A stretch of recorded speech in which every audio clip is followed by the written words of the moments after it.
It is Thursday, March 26th, 2026. This is a real opening day edition of Baseball Today. That is my man, Trevor Plouffe. I am Chris Rose, producer Dan along for the ride as well. And yes, we have a game already in the books, but because so many more teams are playing on Thursday, this is really the opening day, right?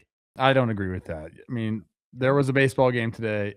Baseball season is open. People like to make your argument, but it's just not true. We already opened the season. This is opening day happened.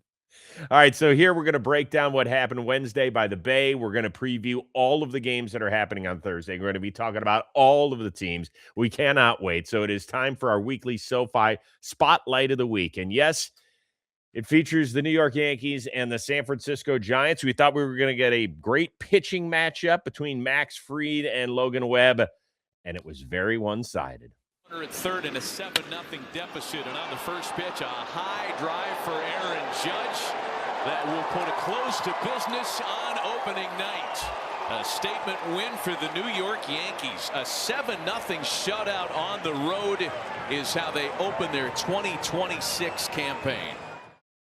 That's right, Matt Vasgersian. It's the first time the Yankees opened the season with a road shutout since 1967. Correct me if I'm wrong. Didn't you say that Max Fried was going to be the AL Cy Young Award winner? I said he had a chance. I mean, he's consistent as consistent is, and he showed it again tonight. Just kind of, mixing his pitches like he does, throwing strikes. I believe at one point he retired like 8 or 9 in a row. He's just that guy, man. Like cool, calm, and collected with elite stuff and elite athleticism. I was happy to see it for him tonight. I thought that he did a great job wiggling out of a first and third one-out jam. The strikeout of Adames was really the inning changer for San Francisco there in the bottom of the first. And after that, they really didn't threaten much against him. I don't believe he walked a batter, if I'm correct. And for him, I'm sure it was really nice to get back out on the mound in a game that meant something for the first time since Toronto shelled him last year in the ALDS. Let's remember, what did he give up? 7 runs, 8 hits in 3 innings pitched, and was a huge, you could see how disappointed he was that night after a fantastic first season with the Yankees. And, this is the Max Fried we've become accustomed to at the major league level. Absolutely. I mean, he looked great. Like I said, like he is every bit of an ace. And you start to think about this Yankee team and the rotation they could have at the end of the season, it gets you excited. And just as exciting was the number one offense in baseball, certainly returning to form, even though they did it, A, without the long ball, and B, without anything from Aaron Judge, who went 0 for 5 on the night, 4 strikeouts, so a golden sombrero. By the way, Dan just corrected me. 1 walk for Max Fried against the Giants, but still very much in control. As for the offense, 4 hits from the bottom third of the lineup. Everybody in the lineup except for Judge got a knock. That's exactly the way that Aaron Boone probably drew it up here. They had some, I don't know if it was a game plan or Logan Webb was just over the plate to start at bats, but they were going up there hacking. Yeah, they were. Pitch. And looked like the shadows were going to be a factor, but they weren't for the Yankees because they were hitting some bullets off him. And like I said, he was just over the plate a little bit too much. And because they were on his changeup, they were on that sinker as well. And it wasn't a long ball. You're right. It was like death by paper cuts, man. Just like single, misplay here, misplay there. And, I mean, they look good. You have to hand it to the Yankees. They went up there and they showed why they're the number one offense in baseball last year. Yeah, this hit that we're showing right now by McMahon was critical. It was an 0-2 pitch, and it wasn't like it was super high up, but it wasn't down where Logan Webb is used to living. He's a guy that is always around the zone and always giving the Giants so much length. And he was, too much of one and not enough of the other on this Wednesday night. So the Yankees will take a victory. They'll take a day off as well. So there's a lot to get to outside of just a Yankees 7-0 win.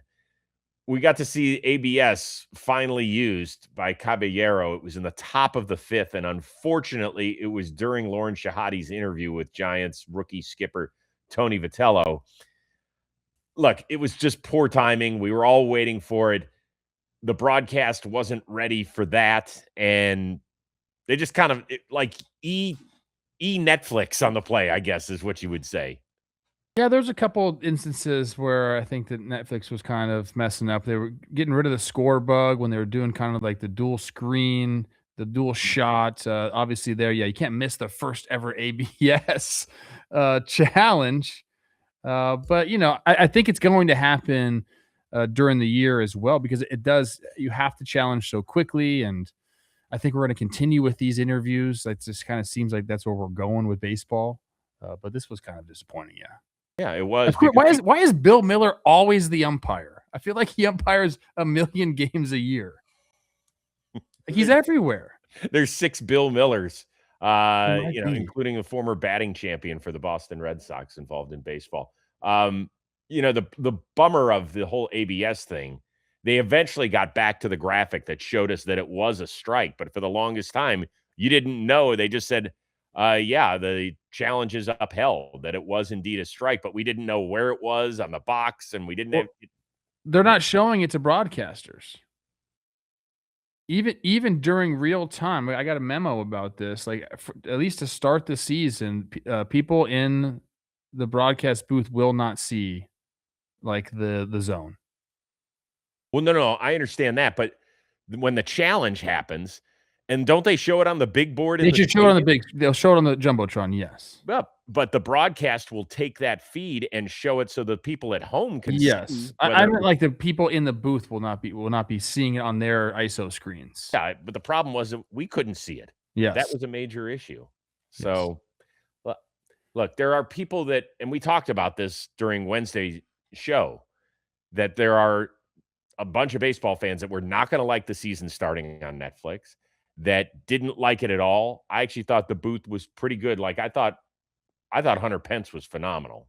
Vaskerson's been calling games forever, and for CC, that was his first time in a booth for a full game. That's a hard lift if that's your debut. But I thought Hunter Pence was great. Shahadi's amazing. She's such a pro. The rest of the stuff, people are, Bert Kreischer. Some people are going to love him. Some people are going to say, why is a dude with his shirt off hanging out by the bay acting like this is something new?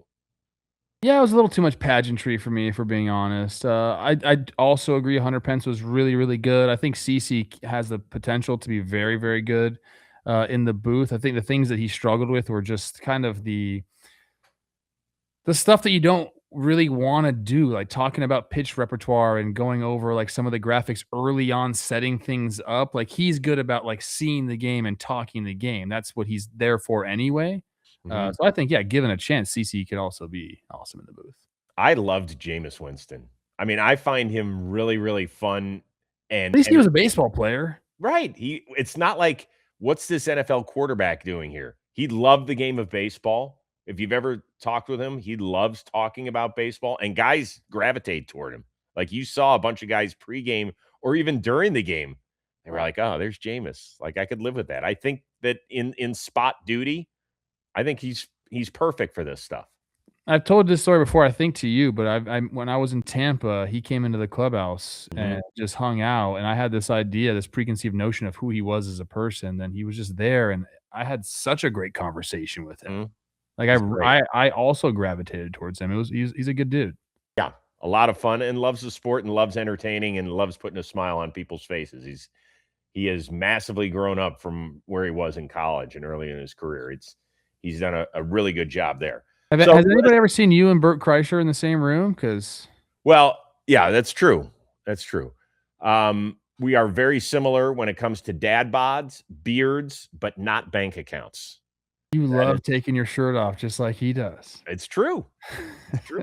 In the warehouse, I am Bert Kreischer, like I said, without the massive pay. Can I say this? The pump-up speech was a little much. Yeah. At the beginning of the game. Yeah, that was. Yeah. I would agree. I did love when the Yankees came out between the two New York City cabs. Yeah. And, when the Giants came through the cable car, I thought that was a nice little touch, something different. For opening day. I'll give it to for opening day, kind of fun. Yeah, okay. Yeah, we're not going to do it every day. What are they going to do for the Dodgers? What would the Dodgers come out of? Walk through a tunnel of fake people. Oh, my God. What? No. Fake people? Like Los Angeles? Oh, my gosh. That's not true, Chris. Come on. I'm just kidding. I was just kidding. All right, so a lot to digest here on night one as far as, the graphic. Did you see the tweet? There were several people that tweeted, said it looked like a cat, and I can't stop seeing it now. It does. It looks like a cat, like sort of maybe a Darth Vader-esque mask. Good. Here's the thing. Who cares about the score bug? Like as long as it does its job and you can see what's going on. If it's on the screen, who really cares? That was my one gripe, was there were times where it wasn't on the screen. Okay, that is a major problem. If it's not showing up and doing its job, that's an issue. You usually get fired if you don't show up and do your job. I'm just saying, like, people get so caught up on, like, what the score bug looks like. It's like, dude, you have to, like, be mad at everything. Like, it's a score bug. I know, but if, like, I couldn't see it. I mean, You I thought know it was that too small? yeah, that you couldn't see the name of the pitcher or the hitter. Now, fortunately, I'm a baseball fan and know who both are, but I couldn't see the pitch count, for example. And at some point that might come into play. Yeah, so you guys are like this, like, what does that say? Okay. I get that. Okay, that's fine. If that was, like, a real complaint, like, you couldn't see the letters, okay. Now, here's the good news. The next time Netflix does a game, it's gonna be the home run derby. So, I really don't care who the pitcher is. And B, I don't care about the pitch count. So, the next time we care about that stuff, it'll be the Field of They have Dreams one game? Yeah, they give one game, and then they get the home run derby, and then they get the Field of Dreams game, which your Twins will be involved. Yeah, I haven't, received any, like, interest in that for my services. Well, I hate to be I don't make executive decisions at Netflix. You're not doing the game. I might. You might. Okay.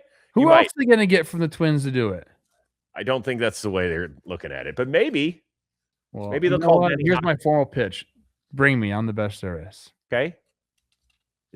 Is Matt Capps available? I like Matt Capps. One last thing. Pirates? Barry Bonds was predominantly part of the Netflix pregame show, which was interesting as well. He did make his way to the booth and did tell this story. I would have been the Yankees, but Steinbrenner got on the phone and they called us and they told me, Barry, we're going to give you the money, the highest paid player at that time, but you have to sign the contract by 2 o'clock this afternoon. And I said, excuse me, and I just hung the phone up. Wow. And I went to go get lunch, and Dennis Gilbert, my agent, and were like, what do you know you just did? I'm like, did you know what he just said? I just said, forget it. And I went to go by the time I walked down the street to go get lunch, I said, let me just think about this. The Giants called me and I said, I'm going home. What do you think? I don't mind hearing Barry talk. I think he's a fascinating person who's had a lot of incredible experiences, and he is, when he was playing, he was the best player in baseball. Like, everyone wanted his services by far. So I liked him on there. I did. I love that story because I had never heard it. Yeah. He preceded that part by saying George Steinbrenner's no longer around, so I could say it. So I guess I don't think there's a lot of filter with Barry. What was that? I don't think there's a lot of filter with Barry. There's never been a lot of filter. So interesting. That's interesting. Tell us what you thought about the game itself, about the broadcast by Netflix. What'd you like? What didn't you like? Maybe Barry Bonds' appearance, the ABS system. I mean, we only had one challenge all night. I felt like guys wanted to pull the trigger a few times, but got shy. Judge did. I think it was like first or second at bat. There was a pitch that was up. And I think it was after Logan Webb had already given up like 5 runs or something in the inning. And he was like, Well, that would have been the second. Yeah. Then would have done it. Okay. A lot to get to. Leave it in the comments. Hey, listen, took me a while to invest in crypto, and probably a lot of you are hesitant, maybe because trading platforms have always felt so complicated. Well, there's good news for those of you out there that have balked at this. SoFi is the first nationally chartered bank where you can buy, sell, and hold cryptocurrencies all from one single app. You can access over 25 cryptocurrencies all on one federally regulated platform with the safeguards of a bank. SoFi provides in-app guidance to help you learn as you go so you can invest smarter, be a part of all this. It can be done in the same SoFi app as the rest of your finances, which is something you're definitely going to love. Now, I got to let you know, crypto is inherently risky, and you need to make sure it's right for your financial situation. But If you're ready to explore crypto with SoFi, all you have to do is visit SoFi.com/jomboy. Start your crypto journey. And as a special bonus right now, SoFi is giving away $100,000 in Bitcoin each week through the end of March. Open an account today to go claim your share. All right, time for us right now to start breaking down all the games that are going to happen on Thursday. We'll start out at the home of the two-time defending World Series champion Los Angeles Dodgers. They will welcome the D-backs to town. Yamamoto, Zach Gallen, who's back for another year with the D-backs. Dodgers trying to become the first team to three-peat since the Yanks of 98 through 2000. Are injuries the only thing that can derail LA's run toward a World Series berth? No, one bad series, especially like you get to early rounds of the playoffs where it's a 5-game set. Like it's a couple bad games of baseball can derail. We saw that this postseason where they didn't play. I'll say this and I keep saying it, and maybe I'm just an idiot, but I really feel like there wasn't a time where the Dodgers played their best baseball, even in the postseason. Maybe against the Brewers. They played some pretty good baseball, but yeah, that's all it takes. So injuries obviously can be a factor in why they wouldn't be able to do it. But again, it's just the way that the game of baseball is set up. It's 3 bad days of baseball in October, and that's it. You can be going home. I'm going to say yes. I believe in this team that much to get to the World Series. The last 4 years, their win total has gone down, interestingly, from 111 to 103 to 98 to 93 last year. And let's remember, they did not get the bye, right? They were the 3 seed going into the playoffs. But they win the World Series, their second straight one, even though Mookie had far and away his most challenging offensive season. Freddie Freeman was really good, but he wasn't as good as he's been. His lowest WAR in a full season in a decade. Here's the thing. They just are too good. Last year, we said they broke camp with 2 sets of a starting rotation.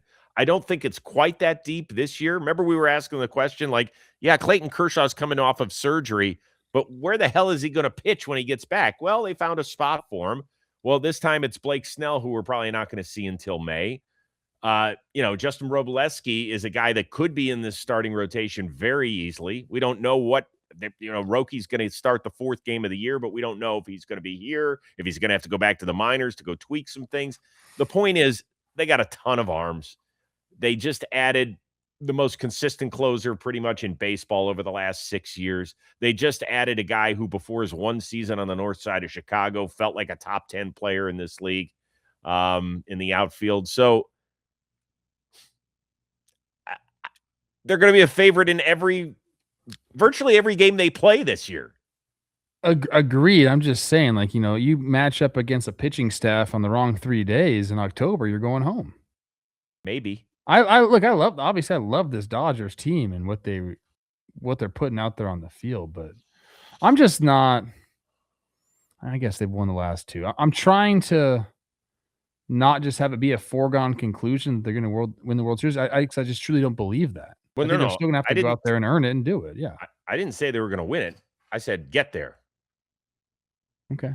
I said get there. Don't you think of the 5-game sets more challenging for them than the 7-game set? Yes, I do. Okay. Mm-hmm. Absolutely. I think that the longer the series, the more talented team has a significantly better chance. It's not always that way, but that's just the way I feel.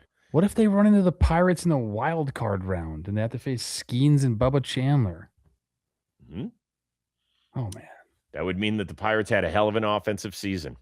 Let me ask you a quick question about the Diamondbacks. How confident are you that they can fight it out for a wild card berth? Not very confident. I just think there's too many teams ahead of them in the National League that are going to be there by the end of 162. I love some of the offense, and I'll be rooting for them. I just don't think they have enough on the roster as is. And if maybe they add, I don't think they will, but right now I'm not very confident. I think their pitching staff is a huge question mark. I think the rotation, the fact that Zach Gallen is far and away coming off of his worst season and he's the opening day starter, I think kind of tells you everything you need to know about that. And the bullpen, when Puck and Martinez went down last year, it just was an unmitigated disaster. They did bring back Paul Sewald, who had tremendous success out in Arizona in 2023, went to Driveline in the offseason. Hopefully he can rekindle a little bit of that magic that he lost a season ago when he had an injury-plagued campaign. They're going to open their series against the Dodgers. I believe this is still true, without a left-hander in their bullpen. And that is a nightmare. That is not good. So Arizona, hang with them. We'll see. Good matchup in San Diego to get it going. Tigers and Padres, Skubal and Pivetta in this one. We talked about Kevin McGonigal being on the opening day roster for the Tigers, which is cool. Do you think there's more pressure on Detroit to get it done in possibly Skubal's last season, or on the Padres to make some strides with this much talent? I think there's a lot of pressure on both these teams. I'll probably go Tigers for my answer here, just because Skubal makes that team what they are. I don't think there's any doubt about it, and I don't think there's any chance he's coming back to the Tigers. So they had some decisions to make around him. They decided to keep him, which I think is the right decision. But that does put immense pressure on the organization. And I'm looking at them during the year to go make some sort of trade, big move, so they can feel pretty confident going into August, September, and then finally October. I think Detroit's the answer here. This is a team that has not won its division since 2014. I mean, we thought they had a cakewalk. They had a 15.5 game lead over Cleveland, and that went bye-bye. They ended up upending the Guardians in the wild card series, so they certainly got the last laugh there. But this is a team that has not been to the World Series since 2012, hasn't won it since 1984. And yeah, you're living on borrowed time with this guy, and you're going to end up getting a comp pick because you're not trading him. So for a guy who has won consecutive Cy Youngs and is going to have a shot at the third as long as he stays healthy, what you're getting is a comp pick out of that, and totally changes, I think, the mentality of this team moving forward. It's a big difference if Framber Valdez is your one as opposed to Tarek Skubal. So there's a ton of pressure on this team to get it done. There's no question. San Diego, I've just got too many questions about it. They're a fun team to watch, and I love seeing the atmosphere at Petco because you can't tell if it's a Saturday night or a Tuesday night at that place. It's always jumping, and it's really cool, and they have a great feel and a great vibe going. But that starting rotation, man, the back end, Herman Marquez and Walker Buehler at the end. Yeah, no, they're gonna have to do something about that. That's not what it's gonna end up being come May, I would assume, or even June. So I still believe in this Padres team. And I think maybe I'm the only one outside of San Diego that does. Mm-hmm. They just have a chokehold on me as far as like rooting for them and thinking about that roster and kind of the guys they have. They still have a ton of star power, man. They do. They really, really do. And you can point to like Machado and Tatis, but they have a young guy in Jackson Merrill who can really carry that team as well. So there's a lot of pressure on them. They continue to make the playoffs and not get the job done. But this core, even though it's not going anywhere because they have some of these guys locked up for quite some time, like they're Phillies-esque without the pitching staff. And I will say this, Tatis is one of the stars in this game. He is truly a superstar. And I think we throw that term around too liberally, to be honest with you. But because of the way he carries himself, the flair, the swagger, the whole bit, he is a superstar. He has not played like it. I know that defensively he's won a pair of platinum gloves, but in the last 3 seasons, he's averaged 24 homers, 67 ribs, and an 803 OPS. Those are good numbers. That is not superstar material. So he's agreed. That's got to up a little bit. I think you pair it with what he does defensively, though. We're talking about, I don't know about superstar, but yeah, I hear you. Okay, Pirates and the Mets. This is going to be a fun one. You got the reigning Cy Young Award winner in Paul Skeens going against the Mets and their brand new ace in Freddie Peralta. What is a successful year for each of these squads? Let's start with the Mets. I think anything short of the NLCS is not a successful year for this team.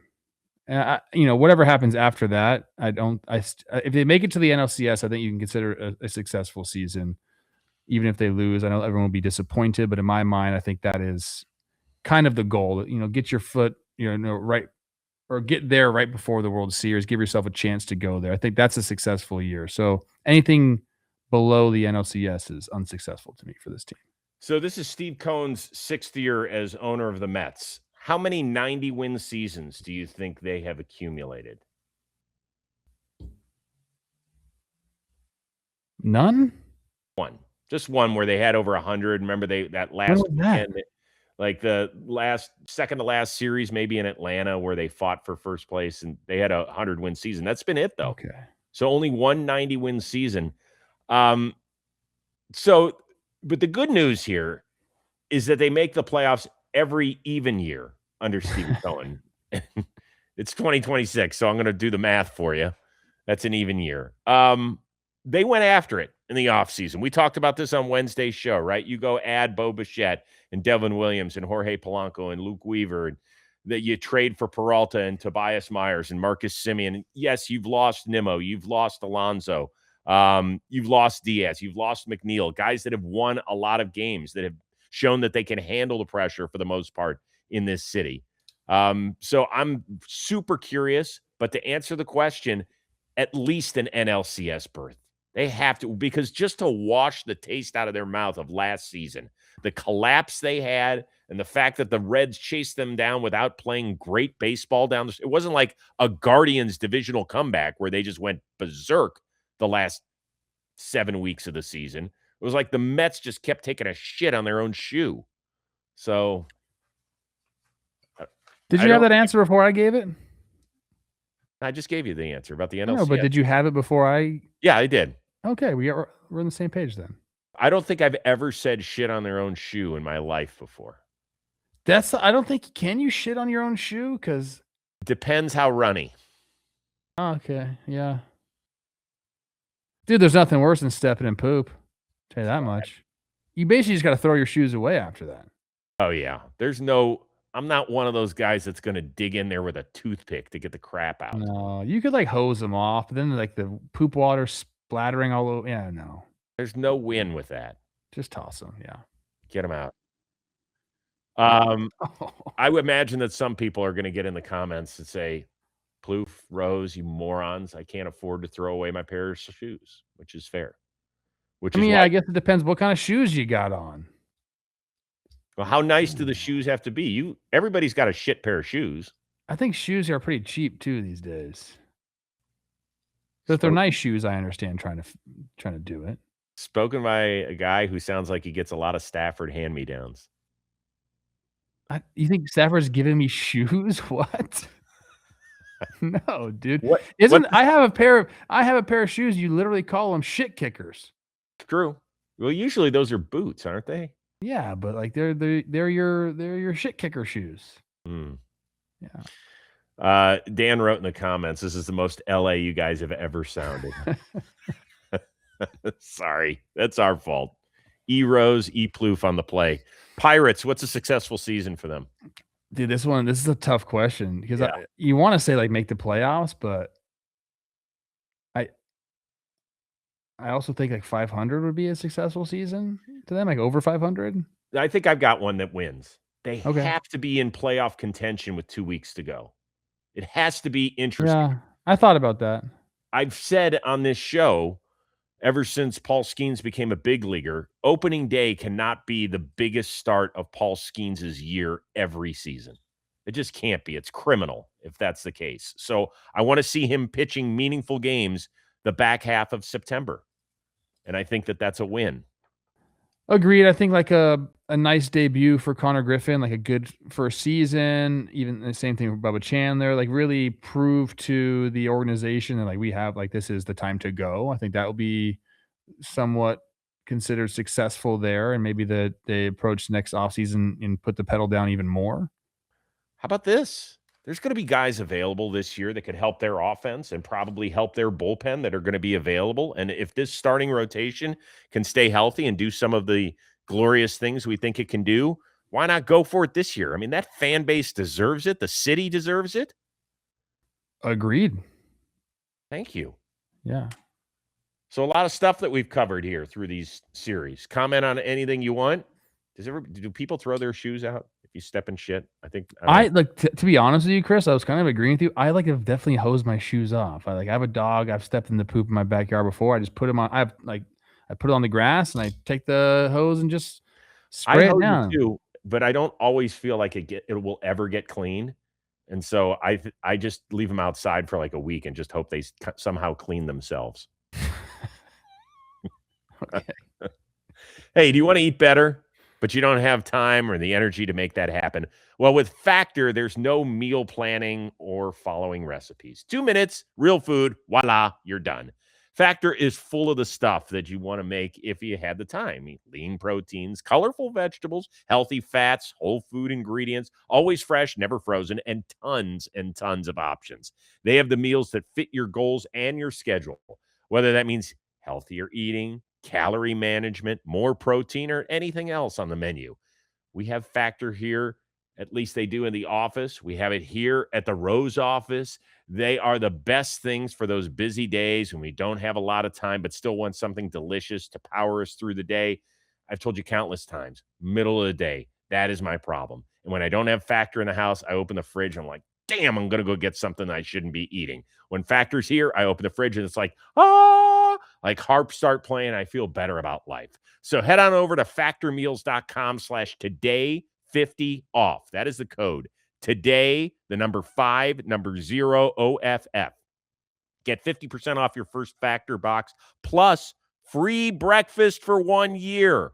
Offers only valid for new Factor customers with the code and qualifying auto-renewing subscription purchase. Make healthier eating easy with Factor.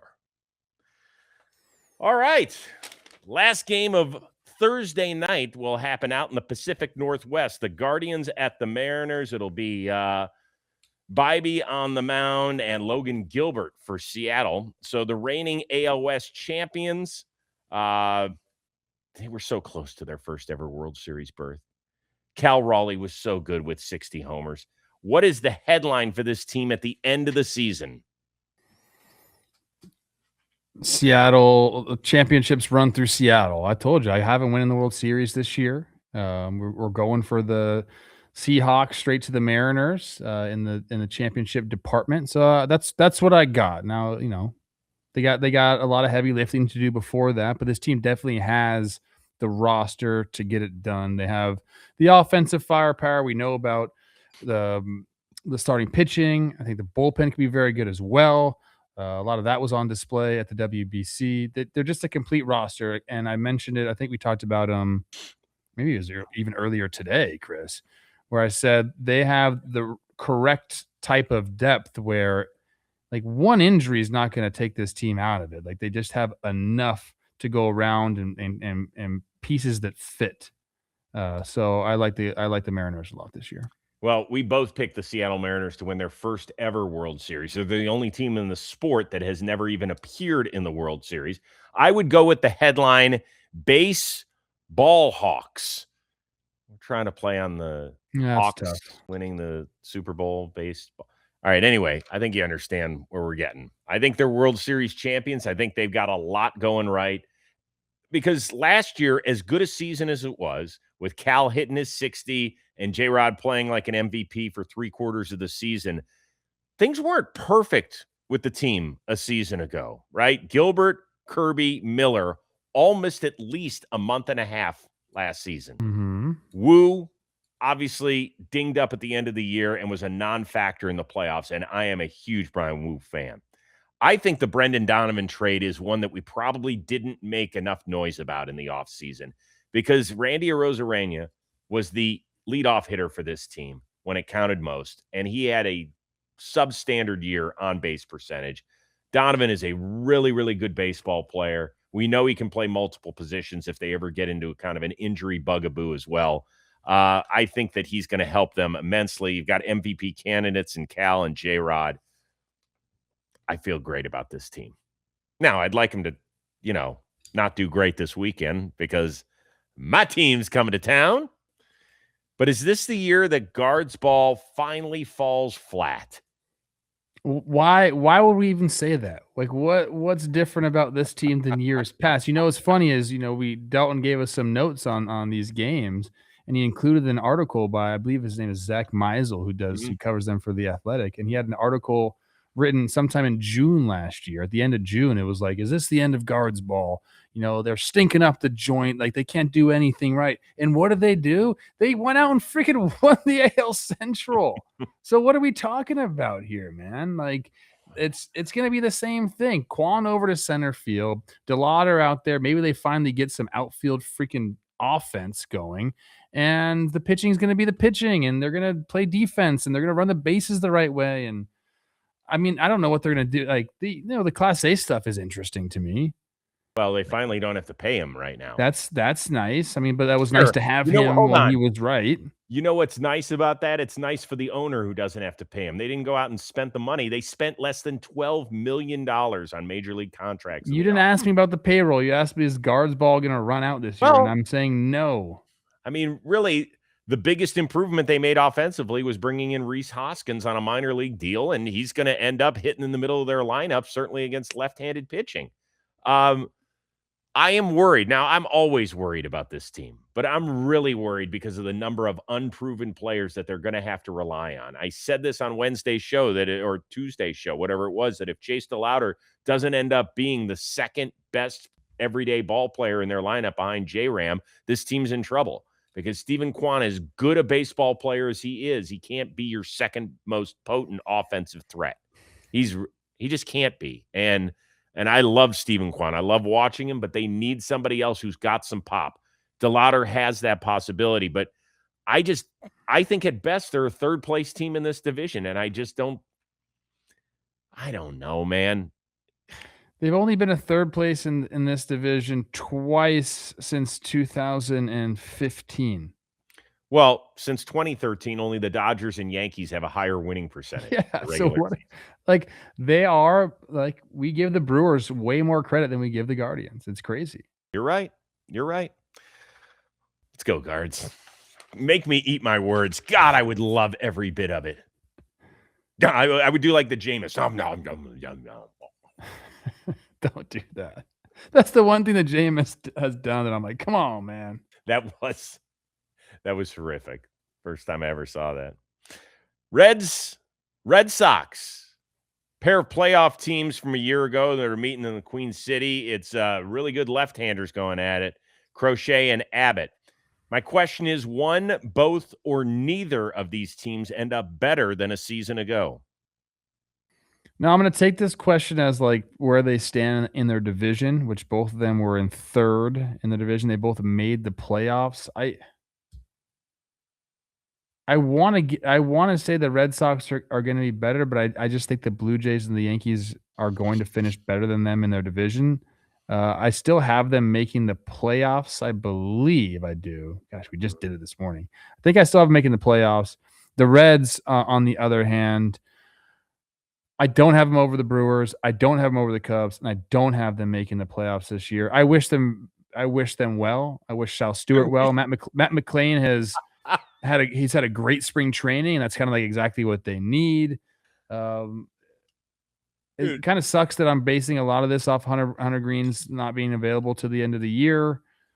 But yeah, I guess I'll say Red Sox stay the same and the Reds don't make the playoffs this year, so they take a step back. That was hilarious, the way you delivered that. I wish them well. You sounded like a game show host after they lost Plinko. I really do, though, because I like the team and I like Tito and I don't know, like I want to root for the Cincinnati Reds. I like the people of Cincinnati, but I just don't see it.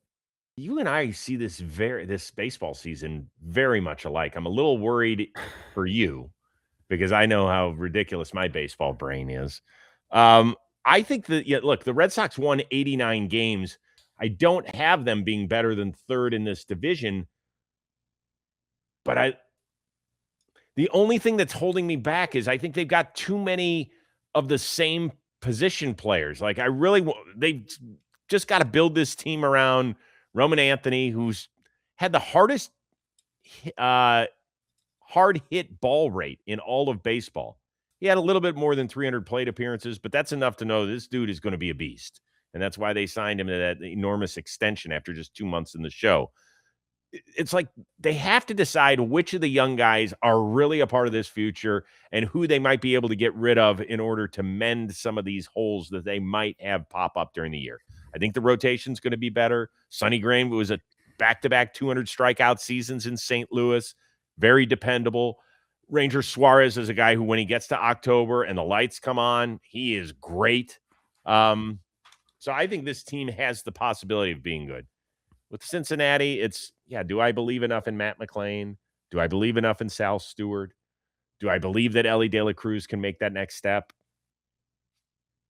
Yeah, I'm just not buying right now. You and I are kind of in the same area. Texas at Philadelphia. Eovaldi and Sanchez. Good pitching matchup to start off the season, but disappointing finishes for both these teams last year. One in Philadelphia did make the playoffs. The other did not. Let's start with Philly. Does it feel like they're giving it one last shot with this group before making substantial moves? No, I don't know what substantial moves you'd make. I mean, they kind of have the core locked up, but I mean, and they're bringing two young guys in Painter and Crawford to kind of supplement the talent, have the young new core start to form, if you will, to extend the window. So I don't think this is one last shot for them. In fact, I think they're going to be viable World Series contenders for the foreseeable future. So I'm into it. So, to answer your question, no, I don't think this is one last shot. I think they have a very good shot this year and, again, for the next couple of years. I think a lot of these contracts are not tradable, and I think actually some of them have no trade clauses. So what are the major moves that they could make? Well, we know Alec Boehm is living on borrowed time there. It sounds like for years they've been trying to find a trade partner. That never worked, and now he's finally in the last year before he can walk. Taijuan Walker's in that group. Adolis Garcia, who's signed a one-year deal, is there. So what do they have? I'm curious about Justin Crawford. Can he be an everyday player at this level? I don't know. The outfield is fascinating because you've got a ton of questions. Garcia's had a sub 700 OPS each of the last 2 years. Brandon Marsh is strictly a platoon player. Crawford, exciting. We've heard about him for years, but can he handle a position every day at the show? I don't know. I mean, for a team that is this good, there's a hell lot of questions when you get past that infield. So it'll be interesting. But I don't think that they can make major moves. I don't know. Yeah, I'm on the same page there. Do they have any other starting pitchers they can extend? Yeah, just give some more money out there. Isn't Nola extended? Like he's he's paid through what? He's paid into the 2030s. Yeah. Okay. Yep. What's your confidence level that Texas's offense can reclaim its swagger this season? Percentage-wise, 60%. Like I'm a little bit more optimistic than I am pessimistic about it, but I'm not like banging the drum like this is going to be a World Series contending Rangers team. They're all going to come back. There's some nice pieces to that offense, but I'm still not completely convinced about it. I guess prove me wrong, Texas. Well, I mentioned the other day a dark horse AL MVP candidate for me could be Wyatt Langford. So I would expect him. He was a high 7s OPS. Like if he gets to the 9s, that's where he would have to get to be in that discussion. He's a really good ball player, can run, can play great defense as well. After that, 22nd a year ago in runs scored, bottom 5 in 1-run games. They were horrific at home. Just absolutely pathetic offensively. Bottom in batting almost all across the board. They had 2 freaking guys with more than 20 homers. 2. Their leading RBI guy from last season is now playing right field out in Philadelphia. And Garcia, we just talked about him. Next guy didn't even break 70 ribs. I think they had 62 of the leading return guy in that lineup. This offense, I don't understand it at all. And they didn't make major changes. So it's like, well, let's just hope that it ends up happening. They can pitch, though. Yeah, great.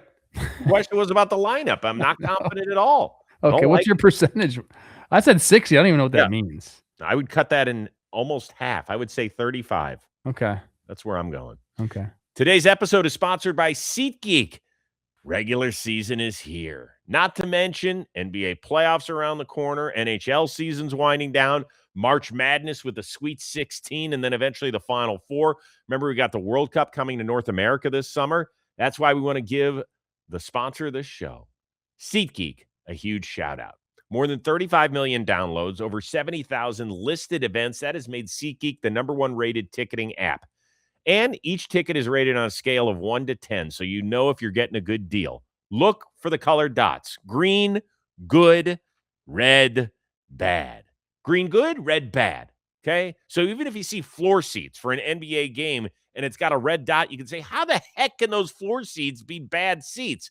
Well, the view might be fine, but it's not a great deal for you. And SeatGeek is looking out for you and your wallet. And guess what? I got a code for you guys as well. Baseball 2026. That gets you 10% off your next set of tickets at SeatGeek. 10% off any tickets with the promo code Baseball 2026. All you got to do is click the link in the description to download the app and have the code automatically added to your account so you can use it later. We'll see you at a ball game sometime in the near future. All right, White Sox Brew Crew, Shane Smith, The Miz. Milwaukee wowed the world last season, shocked everybody with the best record in baseball. There's no way they're going to duplicate that, right? I don't think they'll have the best record in baseball this year, but I do think they're going to be a very, very good team. Wouldn't surprise me if you saw them in the NLCS again. Like I just think that they're that kind of club. They don't have necessarily the star power names, but if you go to their Fangraphs roster resource page, go look who's on that team. Like there's some ball players. And they're going to pitch, you know that. I think their lineup it was one of the best offenses in baseball last year. I don't think people realize how good they were. And then again, like I said, they just are a pitching factory. So I don't think they finished with the best record in baseball, but they are going to be one of the better teams in the National League. So good that I'm picking them for the playoffs, which a lot of Brewers fans have given me, over the years. That's crazy. How do they Brewers fans, like if they're saying, hey, they're not going to go far in the playoffs, I understand that sentiment because they've been burned a few times, right. But like make the playoffs. Yeah. Yeah. So that's why I'm hopping on this year. This is a great stat. The Brewers have had 86 wins at least in every non-COVID season since 2017. 86? That's not just squeaking by. It's pretty darn good. For me, really, it's all about two guys, Kyle Harrison and Brandon Sproat, who are new to the system, right? Harrison has bounced around, went from San Francisco to Boston in the Devers deal. Sproat was obviously a huge centerpiece of the Peralta trade. So how those guys do with getting a shot, not being sent up and down, hopefully, not saying, hey, we're going to put somebody else in the rotation. Like, this is your shot, and we are going to rely on you. I think that'll be fascinating. Jackson Chourio killed left-handed pitching. 973 OPS, almost 300 points higher than against right-handed pitching. Got to get better, bro, if you're going to be an MVP candidate, which I really believe that you can be. So the Brewers, I love watching you. You're a lot of fun. I'm rooting for you. As for the White Sox, I'm going to ask you a true or false question. That Chicago fans can have reason to be excited this year. I think there are players to be excited about. Obviously, Murakami coming over, that's got to pique people's interest. We saw what Montgomery did in a very shortened, 70 games last year. Like, he looks to be a star. So there are players that you can get excited about, no doubt. Like, do I think they're going to be making a run for the AL Central? No. But there's going to be some really good games and some big games by those guys. And I think you should be at least intrigued by Murakami enough to go check them out at the ballpark. And that was, I don't know what their attendance was last year. It probably wasn't very good.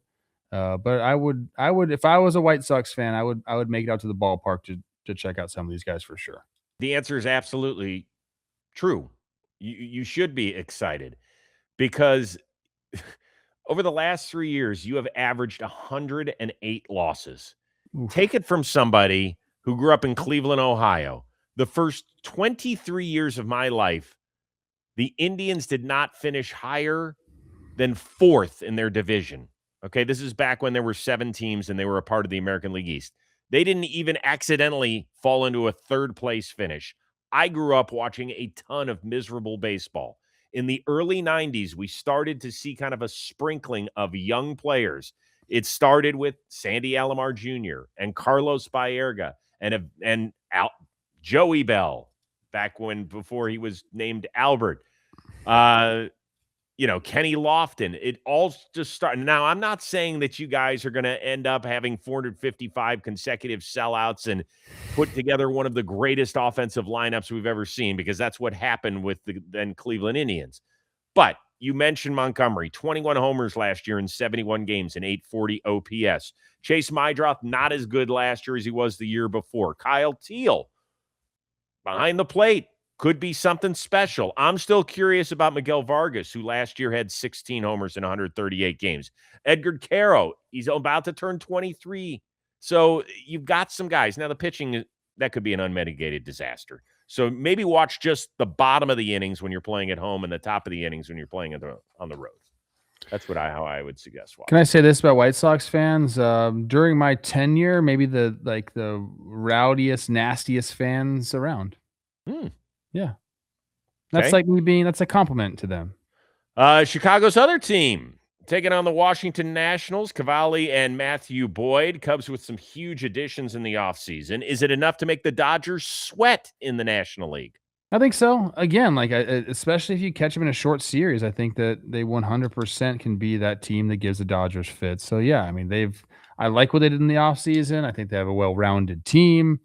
Are they better than the Dodgers? No. I think they got to worry about winning the NL Central first. But I like them as a team.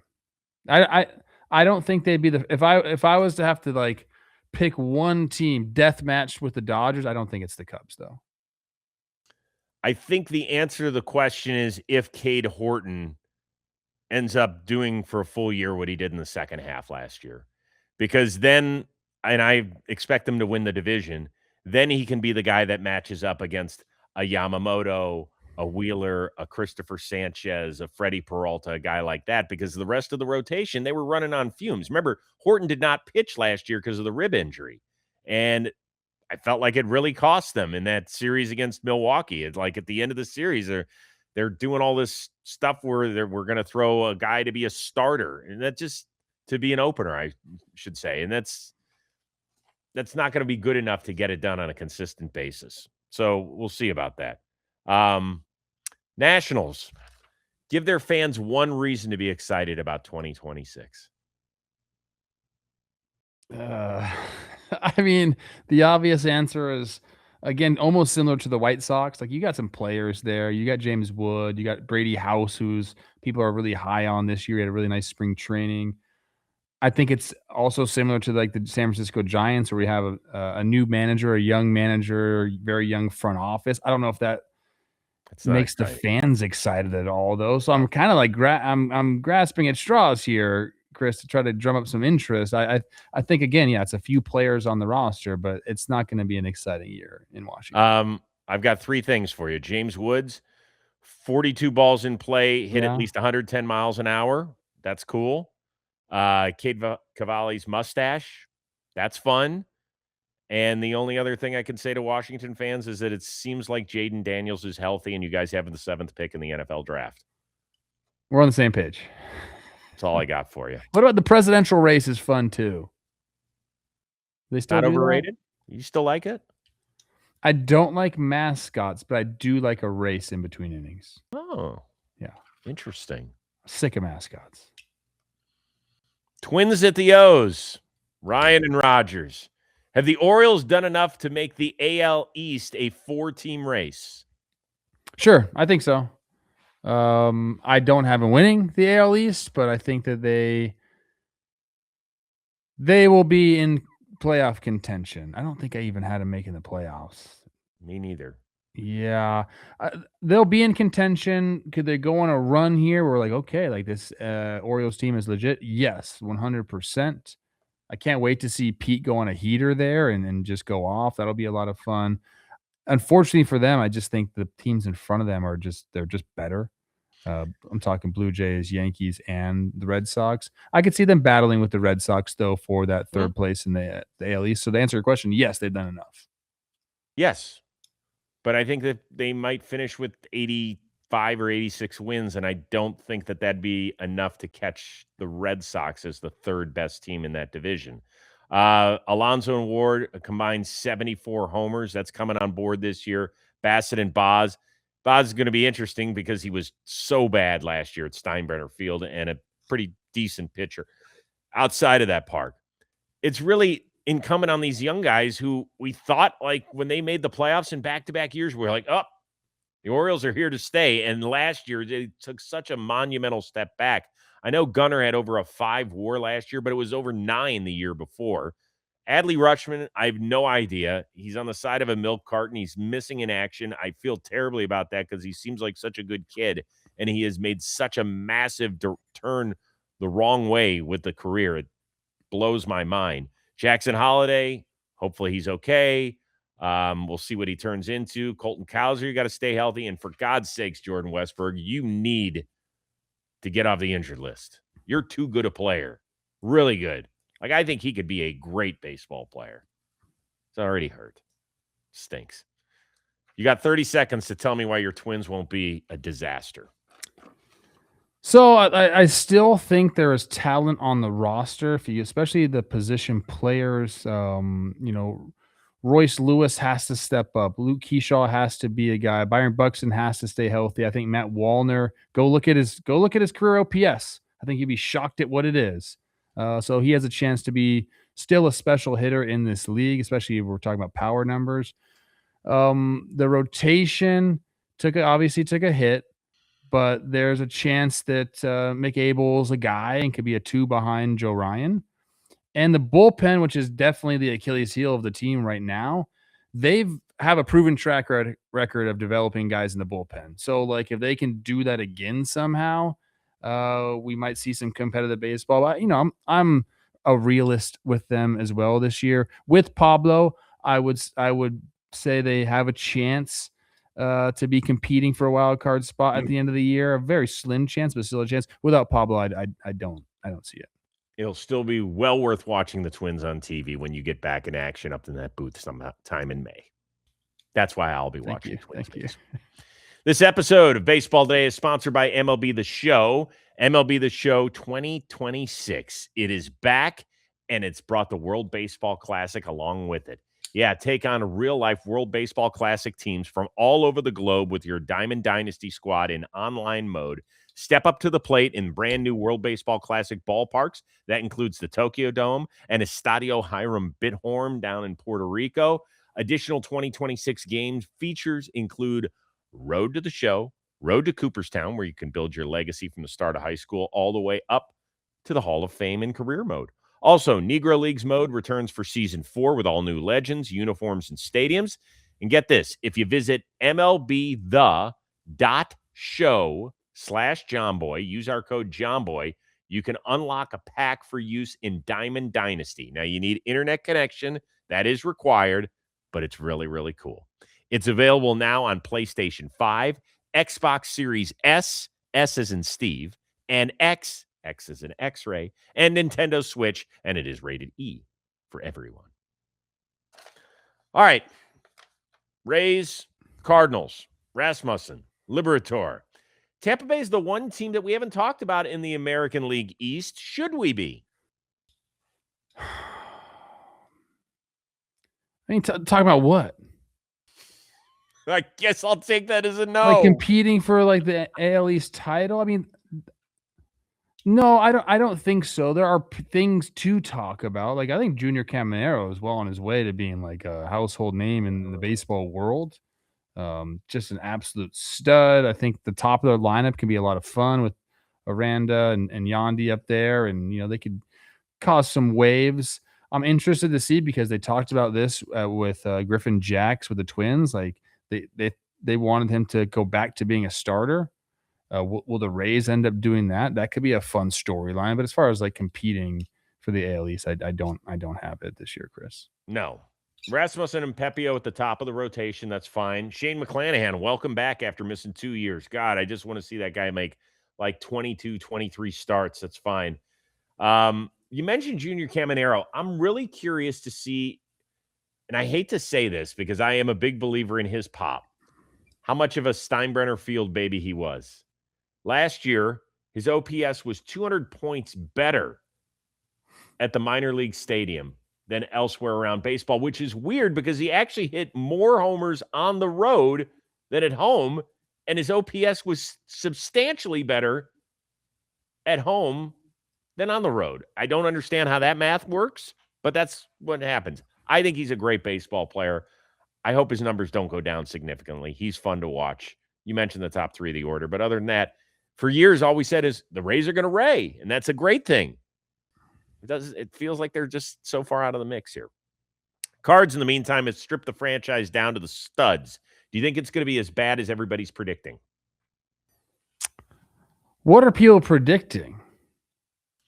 Like, what's like the over-under for this team? Well, last place in the NL Central is what they're predicting. And that I is think they're going to be in last place in the NL Central. I do. okay. I mean, yeah, look, it's not going to be a great year for them. I think, there's going to be, again, like we talk about with some of these teams that we don't expect a ton of wins from, or to be in contention. There are some players that you're going to want to watch, and I think that's kind of what we'll see this year, is them sorting out what their future is and who's a part of it. So that's always an interesting watch. But as far as competing, I don't think it's going to happen this year for them, and I don't think that's not the goal this year. It is a rebuild. They are trying to figure out who's part of their core going forward. I don't think it's going to be a long rebuild, so that's an encouraging piece of what's it called? That's not advice, but that's what I think. Take that for what it's worth. But I don't think they're going to compete this year, Chris. So they're coming off a 78-win season. The last time this organization had fewer than 80 wins in consecutive full seasons, so I'm talking about non-strike shortened seasons, COVID season, etc., 1958 and 59. That is a hell of a long time where you have kept your fan base's interest. I think the fan base this year knows exactly what happened with the trades of Contreras and Gray to Boston and Donovan to Seattle and Arenado out to Arizona. They've been begging for this to actually happen, to be honest with you. There's been a lot of the fan base who was like, Mozeliak, why didn't you do that? Now we're leaving it to Chaim Bloom. And so there's still guys to watch. I think that Alec Burleson is a guy that has improved every year. 800 OPS last season. Mason Wynn is a fun guy to watch and really good energy. JJ Weatherhold is here. Hopefully he stays for the duration. Herrera is a guy we never talk about, had almost an 840 OPS. So they've got guys that are fun. Find those tent poles somewhere down the line. That'll be good. Last series we're talking about. Angels and Astros, Soriano and Brown. Is Houston a legit threat to Seattle in the AL West or not? I think they can be. And I have them in the playoffs this year. I think I had him in the playoffs. We just did this. I should have it up. I think I do have him in the playoffs. I don't know. There's just something about this team, this organization, that I can't quit. Again, I think you could look at the starting pitching and kind of have some question marks there, but they still have Hunter Brown. They still have Tetsuya Umai, who I'm very curious to see how that goes. He's looked good in spring training. Mike Burrows. After that, it's like, okay, Christian Javier, what are we going to get? We'll see what Lance McCullers does. But I'm assuming they'll figure that out. But they already have, in my opinion, a decent 1 through 3 there. But then the lineup, to me, Chris, I think they underachieved last year, and a lot of that was because they didn't have Yordan. But I expect more out of this team, to the point where I think that they have enough there if guys are healthy, that they will be. I think they'll be threatening the Mariners in the AL West. Yes, I do. I don't think so. Okay. They haven't missed the playoffs in consecutive seasons since 2013-14. And I think that happens this year. I know that they only had Yordan for 50 games or whatever it was last year. And Peña's a stud. Dude's awesome. Like, first game back after whatever, breaking that pinky right before the World Baseball Classic, he goes deep. He's an awesome player. But Altuve's coming off his worst season since he turned into Altuve, essentially. And it just feels like it's okay. This is a winning franchise, man. It's like the way we talk about the Guardians and the Brewers just finding ways to get it done. Yeah, it's the same thing with the Houston Astros. Yeah, they're just a richer version. Yeah, but they develop talent too. Totally. Yeah, absolutely. And they make tough decisions. I mean, what team has watched more high-priced, excellent talent leave the building than the Houston Astros and still be competitive? You're 100% right. I just don't think that this is the year. Maybe it's because I believe in the Mariners that much. I don't know. I'll ask a question about the Angels. Is there a plan in place, or do they feel lost? It doesn't seem like there's a ton in place there. Chris. I mean, I don't know if you have a different answer there, but again, like similar to the other teams, there's some fun players. There's a new manager, but other than that, I don't see any direction whatsoever with the Angels. I mean, they did something that I had never heard of before. They gave their manager, Kurt Suzuki, a 1-year deal. A 1-year deal. I mean, so you don't believe in the manager. We don't know what they are. Are they ever for sale? Are they not? They're not only not a good major league team, their farm system sucks. They are always bottom 5. Like, I can't remember the last time they weren't bottom 5 as far as farm system rankings. So they can't draft nor develop. And then the guys that they do end up bringing in and paying, they stink too.